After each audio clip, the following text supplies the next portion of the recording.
Durante a tarde de hoje, uma retroescavadeira começou a fazer a remoção do concreto que antes foi o condomínio Andréa.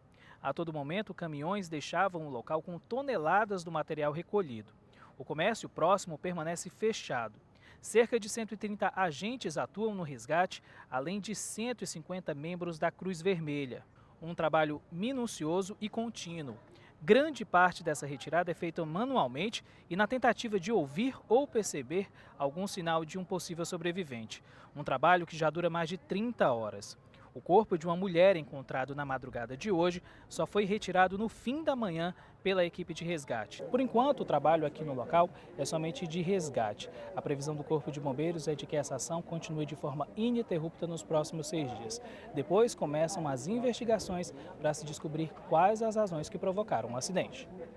Trabalho que também não para os inúmeros voluntários que ajudam na operação. As doações de todos os tipos chegam a todo momento. A quantidade é tanta que até uma outra casa na região está armazenando o material. Sinal do tamanho da solidariedade que vem motivando os fortalezenses. A gente precisa dar um alívio na dor, que a gente não dá nem para calcular como é. É um susto muito grande, tudo é muito de repente. Então, assim, a gente se coloca no lugar de quem está, né? E não tem como a gente ficar de braço cruzado. Solidariedade com aqueles que perderam tudo, como é o caso do João André, proprietário do mercadinho que ficava em frente ao condomínio e foi atingido pelo desabamento. Toda a documentação ficou lá, tudo, dinheiro, tudo. Saí só de bermuda. E lá acabou. Não sei como que vai ficar agora daqui para frente, mas lá acabou tudo. Assim como a solidariedade, também esperança, como é o caso da dona Ana Célia, que espera notícias da família de amigos que moravam no apartamento 501. Seguro na força, na fé, que tem alguma esperança que ela ainda esteja com vida aí, entendeu? Os pais, né, e a irmã, né, no caso. Vamos ter fé mesmo. Quem está aqui no estúdio é o presidente da Comissão de Direito Imobiliário da OAB Ceará, Herbert Reis. Doutor, muito obrigado pela presença. Boa noite. Boa noite. Eu vou ter que falar da parte prática, porque muita gente estava fora de casa no momento do desabamento e perdeu tudo. Perdeu, inclusive, a propriedade, que era o apartamento. O que é que acontece agora com essas pessoas, por exemplo? A quem elas devem recorrer para garantir alguma coisa? Bom, perfeito. Boa noite, Christian. Boa noite a todos. Existem algumas responsabilidades que a gente precisa entender como funciona, tá? Mesmo a gente estando diante de uma situação de um condomínio, a gente precisa entender que é como se fosse um proprietário que tivesse perdido a sua casa. Sim. No caso lá, tá? São 13 proprietários. Lá são 13 proprietários, isso. 13 ou 14, não sei o número ao certo. Eram 14 andares, mas a cobertura, então, eram 2 apartamentos. 13. Perfeito. Então, a apuração da responsabilidade tem que passar, sim, pela causa que ocasionou o desmoronamento. Que pode ser ainda da construtora, nesse caso? Bom, 40 anos depois? Claro que pode, se for descoberto algum vício construtivo. De fato, as imagens, as informações que hoje têm chegado parece não ser, mas os órgãos técnicos, a perícia é que vai informar. E na medida em que a perícia aponta a causa, nós vamos para o causador. Certo. E se o causador for, de fato, o próprio proprietário, o próprio condômino, o discurso não é confortável, mas ele mesmo, aquele que perdeu a casa, é sim o responsável por isso. Não teria que recorrer a ninguém. Não teria que buscar esse auxílio a ninguém.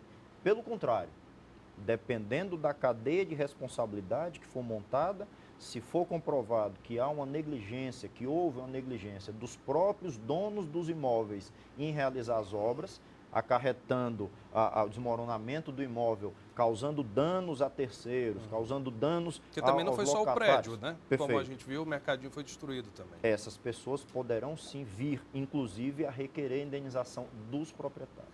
A gente ainda está mais ou menos sob especulação com relação à reforma.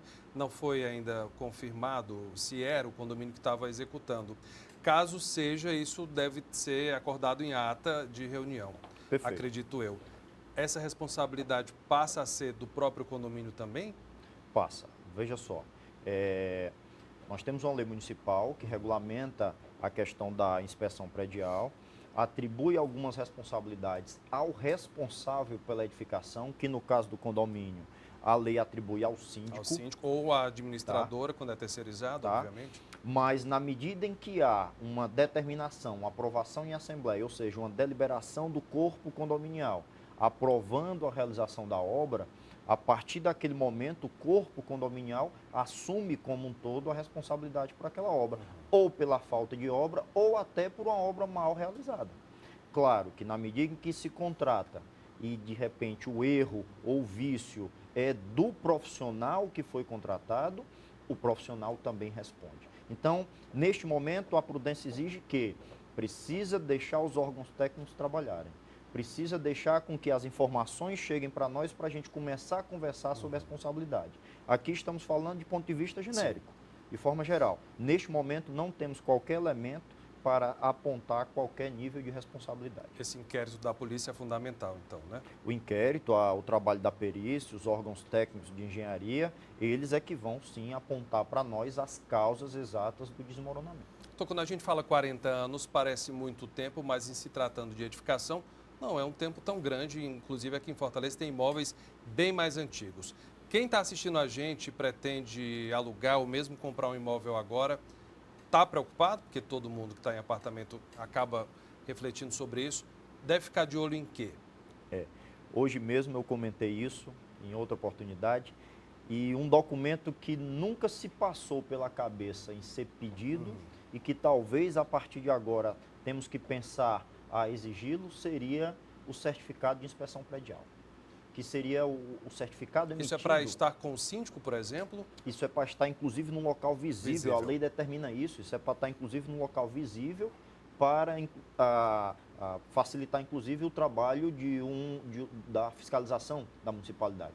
Então, de fato, até hoje, se pedia documento de idoneidade financeira do proprietário, da construtora, documento jurídico do imóvel, mas hoje, com os cenários que estamos enfrentando, talvez o certificado de inspeção predial seja um documento que esteja aí presente agora nas consultas quando eu for comprar um imóvel, principalmente, claro, imóvel de idade avançada. Imóveis novos, 5 anos, até porque até abaixo de 5 anos não haveria necessidade de inspeção, mas 10 anos, ou seja, a partir daí o certificado vai sim passar a ser um documento necessário. Doutor, a OAB, inclusive, se solidarizou, vocês estão com uma campanha para ajudar essas pessoas, Perfeito, a OAB, claro, não podia ficar inerte, não podia deixar passar.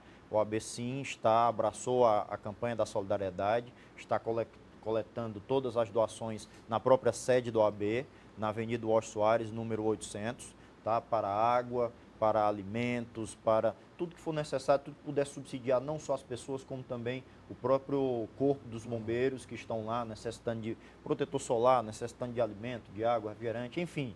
Tudo neste momento é sim bem-vindo. A OAB reforça a campanha, está lá de braços abertos e conclama a todos a contribuir. Perfeito. Muito obrigado pela presença. Bom trabalho para o senhor, viu? Sempre às ordens, estamos aqui. Obrigado. Até a próxima. Olha, a seguir a gente traz os detalhes da terceira edição da Feira do Conhecimento, que começou hoje no Centro de Eventos aqui em Fortaleza. Vão ser 4 dias de atrações gratuitas para todas as idades, incluindo palestras, torneio de robótica, exposições, entre outros. E no quadro Universidade e a Comunidade, tem a pesquisa desenvolvida pelo Labomar da UFC, que pode ajudar a identificar a origem da mancha de óleo que poluiu o litoral nordestino. É daqui a pouco.